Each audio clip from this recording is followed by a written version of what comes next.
Hey, everybody. Welcome to the Contractor Radio Podcast. I am your host today, John Townsend.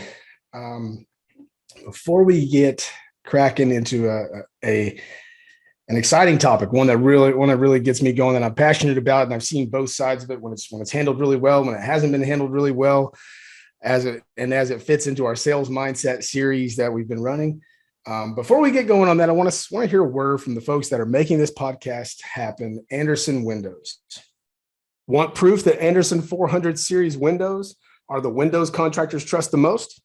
Here are a few real quotes from contractors read by yours truly. Eugene from Boston says, 400 series are actually in all of my specifications. I've used them for many years. We've never had an issue. We've never had a callback. The window installers can't rave enough about how easy they are to install.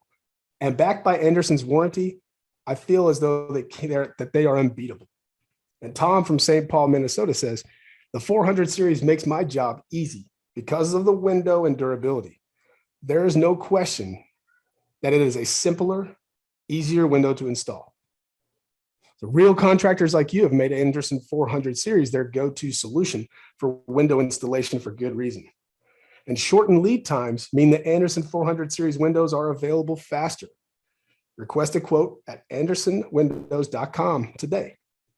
Yes, big thank you to Andersen Windows. If you're a Windows installer, especially right now in this crazy environment, I mean, it's really a no-brainer, and we're just so thankful to have them as a continuing sponsor of the Contractor Radio podcast. Also want to tell you, if you have not already, please go ahead and follow us on follow Contractor Radio, subscribe to Contractor Radio, but also follow the other folks who are making this possible, Contractor Coach Pro. Follow us on social media, Facebook, LinkedIn, Instagram, and furthermore, the Contractor Community page. This is just the sole purpose of Contractor Coach Pro and the Contractor Community page is to serve you, to love, serve, and care for you, the contractor, and to bring you quality information, things that are going to challenge you, questions, and then just resources that you can leverage to take control of your business, grow it at the pace that you want, and achieve freedom. So if you have not done so already, like us, follow us, all the things on the socials. Subscribe to our YouTube channel. Listen to all of our podcasts. Trust me, there is some golden stuff in our podcast, in the Contractor Radio podcast, that you've likely skimmed over and haven't listened to.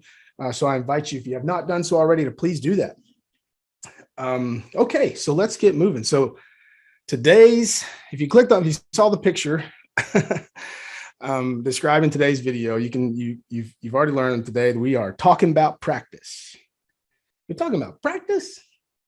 I love that line. I watched the Sports Center, not the press conference, but the Sports Center the following day when Allen Iverson said that.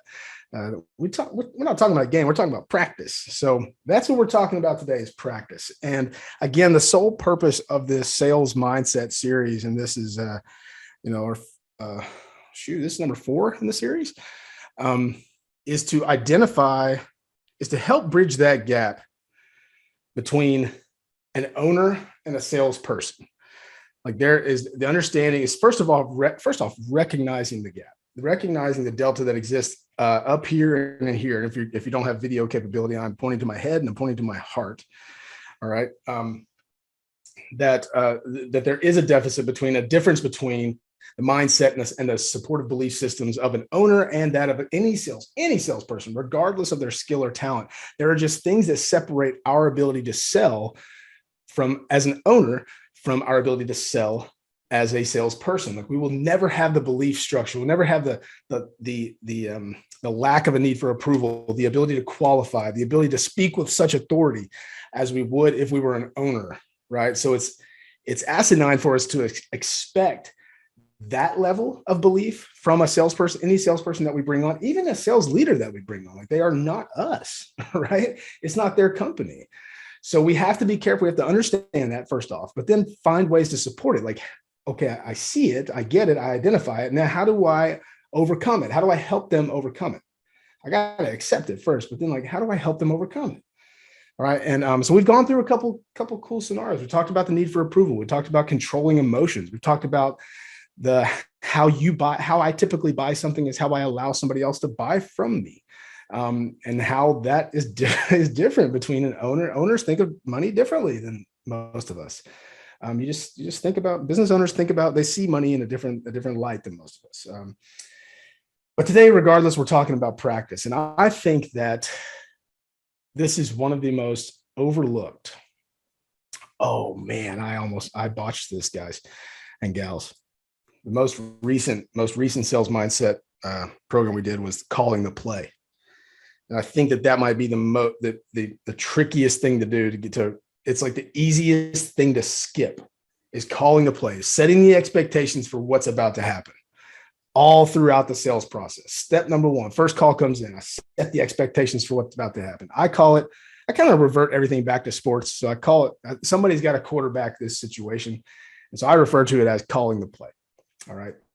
So somebody's got to call the play. Well, today we're talking about practice. Let me tell you, practice is something that I just think is approached incorrectly a lot of times. Here's what we do know. We know that the best teams, we know the biggest and the most profitable and the best teams, they practice more than everybody, and they practice better than everybody. I played pro baseball. I practiced really hard. But I know this. I know the guys but I never made it to the big leagues. And I know the guys that made it to the big leagues practice way harder than me. As hard as I practice, they're always outworking me. Okay. But they view practice differently, from a different mindset. I think that when it comes to sales and when it comes to practice, we think of practice as a gotcha moment. We think of practice as discipline, like a disciplinary action. Like, you are not as good at this thing as you should be, and we're going to call you out in front of everybody, or we're going to role play and I'm just going to dissect every single thing that you do wrong and make you feel like an idiot.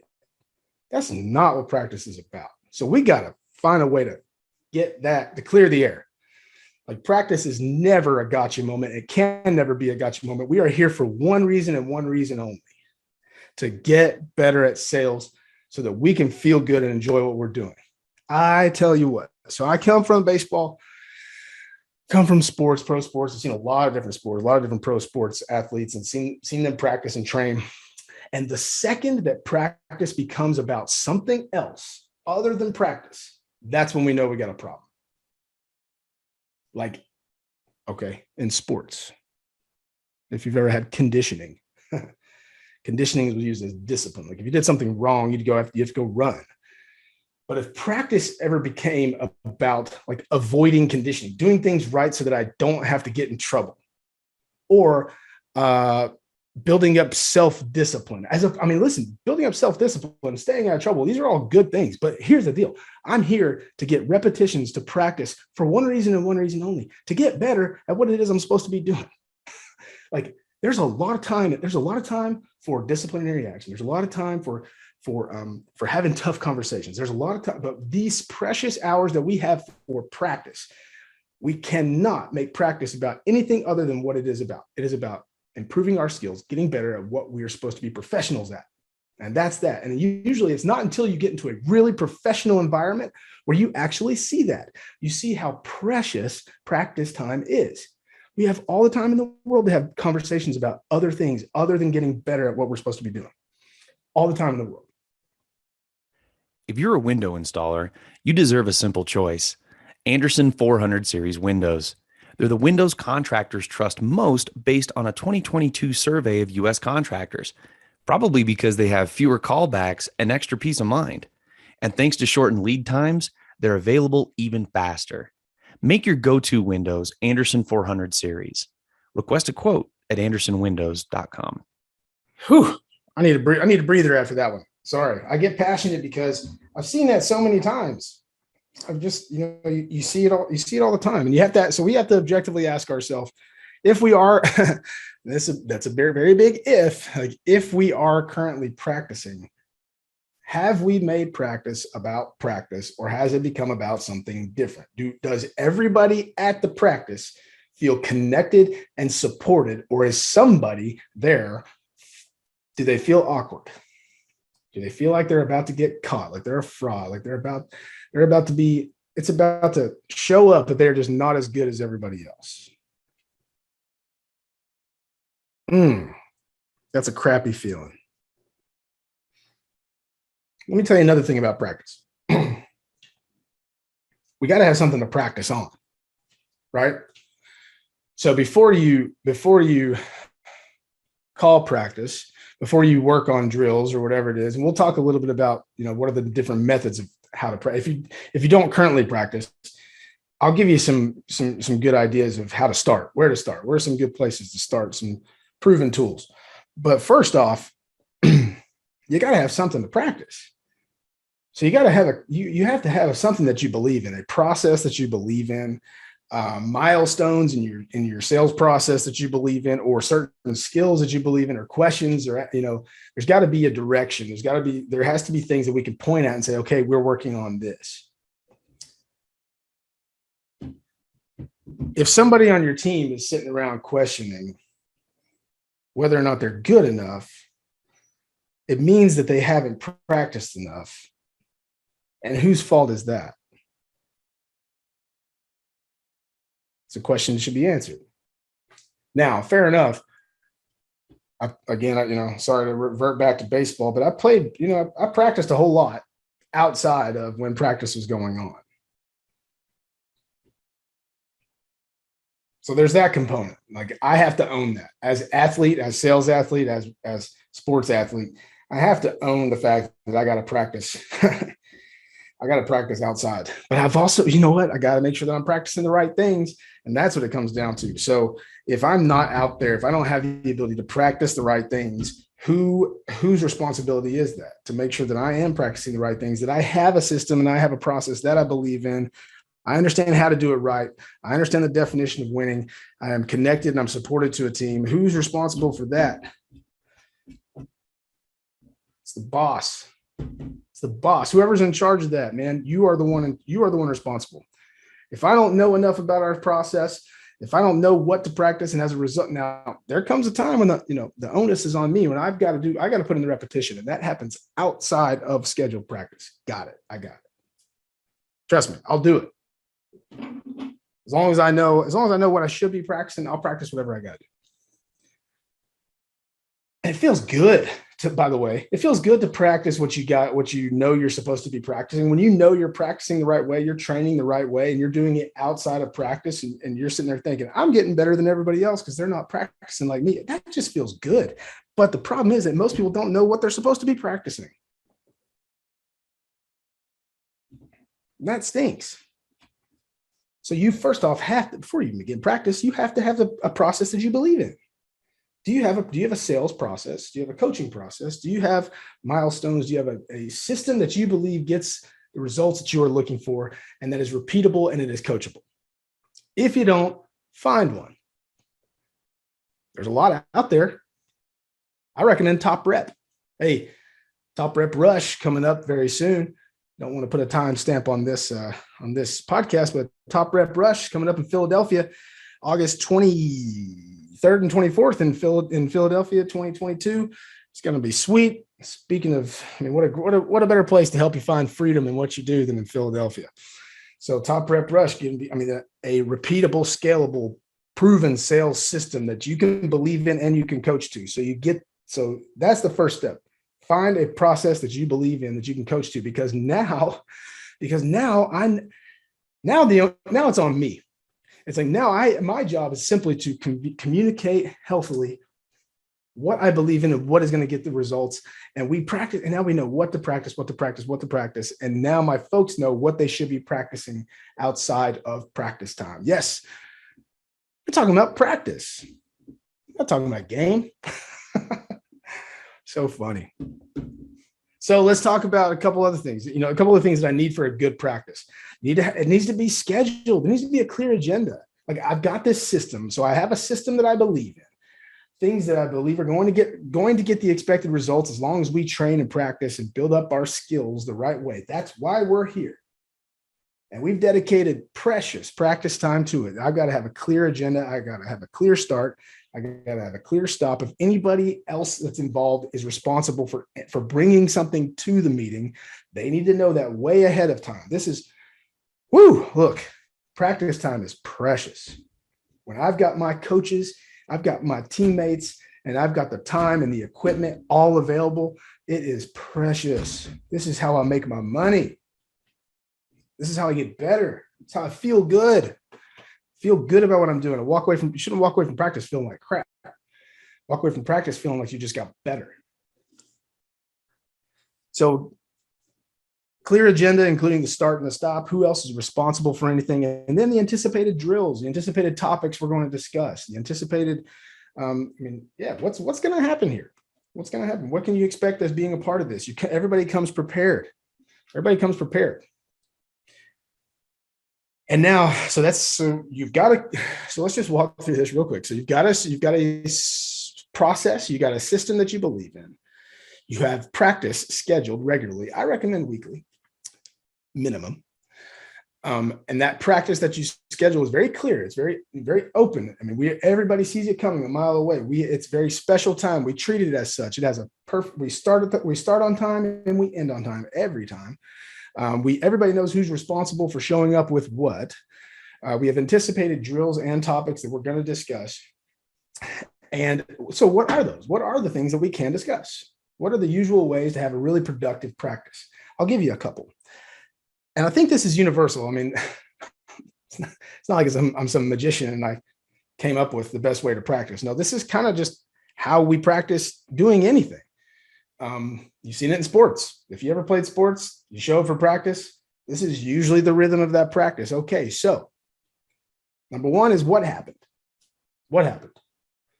In a recent game or a recent sales conversation, I've heard this called the post-call debrief. Like I had a conversation, I had a sales appointment, and this is what happened, whether it was good or whether it was bad. All right. So what happened? What happened in the game before? Where did we succeed? Where did we struggle? Right. And usually you take a look at, and just in kind of a pro tip here, if you're a sales leader and you want to know how to practice that post-call debrief, this is a really great way to start. Again, I'm assuming that you have a sales system and a process like Top Rep, the flight plan, right, that you believe in and that you can coach to. I'm assuming that you already have that in place. So when we go with the suggestion number one, what happened? Kind of a post-call debrief. We look at a previous game film.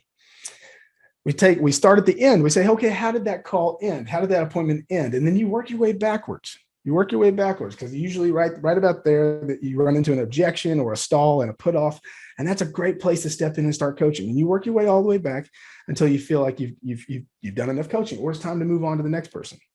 Does that make sense? So what happened? Looking at game film? What happened in our previous game? Whether it went well or whether it went poorly. How did the call end? How did that appointment end? What happened? What was said? What did you say when they said this? Okay, well, now it won't take you very long before you run into a really good coaching segment. Okay, in accordance with our process, we know that we find that our clients get the best results when anybody who cares about this is available, right? Because inevitably they're going to have questions and they're going to care about certain things. And I just want to make sure I do this the right way the first time. Does that make sense? Like, what did they say when you said that? Oh, I didn't say that. Yeah, okay, I didn't think so. Okay, so let's practice that. Let's role play that. All right, this is that safe place. So you start at the end and go back to the beginning. So that's one way. What happened? Number two is what's going to happen. All right, so talk about the previous games that we had and why we struggled. We're going to work on that. We're going to, right? And now let's talk about the scouting report. What's going to happen? What do we see coming up? All right, tomorrow we're playing Alabama, and they got the all-world quarterback. Like we feel like we have a scouting report based on what we know about an upcoming event, an upcoming appointment. So in sales, we're talking about what's going to happen. This is a pre-call strategy. Let's formulate a strategy as we head into a call. Yes, tomorrow I'm meeting with this. Maybe it's a commercial event. So tomorrow I'm meeting with this property manager, or I'm meeting with this building owner. I got him set up. We got 30 minutes of time. I call it, right? I got 30 minutes of his time. I'm bringing him coffee and meeting him there at 8:30 in the morning. He's going to take time with me in his office. Great job. And now let's coach through what we want to get out of that conversation. We don't have a crystal ball. Things happen. I don't know. Maybe the guy gets sick that day. We don't have a crystal ball. We can't predict exactly what's going to happen, but we can chase after a desired outcome. Make sense? So what happened? Looking at previous game film, and then what's going to happen? Our scouting report for the future game, for the game that's coming up. And then lastly, play and make believe. Make believe. What if? Okay. So this means just run a drill. We're just running a drill. When this happens, it's likely going to happen because it happened. We picked this drill on purpose because it's likely going to happen. It happens a lot. Let's just run through a drill. Let's run through a drill. Maybe it's handling a certain objection. I need to talk to my brother. Or maybe it's maybe the people that you want to be there, you're handling that very first phone call, or you're calling to confirm the appointment and the decision makers aren't there, right? Whatever it is. Or maybe you want to really challenge yourself and challenge your qualifying skills. I used to call this drill the fire drill. And that literally meant that everything short of my house being on fire, I need somebody to come. I need somebody to come out here and take care of this right now. I'll pay whatever. Like, pretend that they are telling you they are trying as hard as they possibly can to get you out to their place, wherever it is, a homeowner, or a property owner. They're trying as hard as they can to get you out to their place, and you've still got to stay in the pocket and you got to ask them the good qualifying questions. You can't get happy ears and get too emotional and fall for the tricks, the homeowner's tricks, doggone it. Anyway, that's a drill. That's a make-believe drill that I like to try out every once in a while. But there's all kinds of things you can come up with. The cool part is you guys can come up with this yourselves. Like, you've seen all the horror stories. You've seen what you typically run into. That's unique to your team, your offering, your value, and your market. So you all can come up with the best practice scenarios. I can come in and give you a ton of them, but you will come up with the best practice scenarios because they are very applicable. You just have to, but I hope more than anything today, you've just realized that our practice time, we have to schedule it. We have to have something that we believe in, that we can practice. And then we've got to protect it. And while we're there, it's got to be about nothing else. No other reason than just focus. I don't care if you're better at this than I am, and I don't care if I'm better at this than you, this particular thing than you are. Like, our job is to get better. That's it. After practice, we can talk about whatever else we want to. But while we're here, there's no discipline. This is getting better. There's no idea is a bad idea. Say stuff and act stupid and sound stupid. Like, flex your muscles, get better, try stuff and you can fall and not fail. Go for the extra base. That's what we used to do in baseball. You hit a single, go for second base, get thrown out, see what you're capable of doing. Because if you see what you're capable of doing, you're also going to see what you're not capable of doing, and vice versa. See what you're not capable of doing, you'll see what you are capable of doing. You have to push the boundaries. You've got to create that safe place to make it happen. It starts with a process that you believe in. Starts with protecting that time with a clear agenda. All right. Clarity about what to expect, and then having a plan for it. Having a plan, like, okay, what happened? Number one, what happened? Number two, what's going to happen? Hey, let's talk about previous appointments. Number two, what's going to happen? Let's talk about appointments coming up. And then number three, hey, let's make believe a scenario. Let's play make believe. Let's have some fun. Well, look, I hope this helps. It's been a little bit talking about practice. You probably hear how passionate I am about it, because I just know how valuable and I know how fun it is. I know what it feels like to look forward to practice, to look forward to role plays.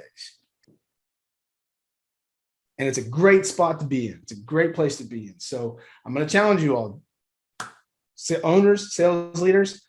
You aren't scared of practice because it just doesn't seem awkward to you. But we're talking about the deficits between your mindset and those of your salespeople. You got to get them there. You got to get them there. And I hope that this information and this podcast helps give you some clarity around that. So big thanks again to our sponsor today, Anderson Windows. And if you have not already joined us or followed us on social media, Facebook, Instagram, YouTube, LinkedIn, listen, the contractor community page, there's a whole lot of stuff coming down the pipe that you're going to love. And the sole purpose of it is to just love, serve, and care for you, the contractor. Thank you. This is John Townsend, Contractor Radio Podcast. See you next time.